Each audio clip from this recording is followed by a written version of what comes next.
अभी एक फैशन हो गया है, आम्बेडकर आम्बेडकर आम्बेडकर आम्बेडकर आम्बेडकर आम्बेडकर।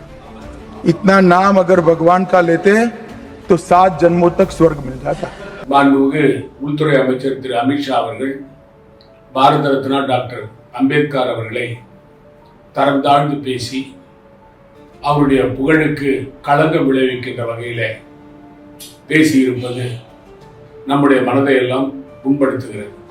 அந்த டாக்டர் அம்பேத்கர் அவர்கள் உருவாக்கிய இந்திய அரசியலமைப்பு சட்டத்தில் எம்மதமும் சம்மதம், எல்லோருக்கும் சம உரிமை உண்டு, அனைத்து மதத்தையும் நாம் மதிக்க வேண்டும் என்று அவர் இந்திய அரசியலமைப்பு சட்டத்தை உருவாக்கி அதை நடைமுறைப்படுத்தி இருக்கிறார்.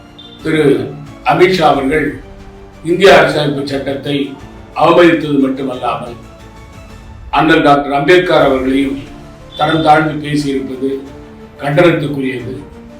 திரு அமித்ஷா அவர்கள்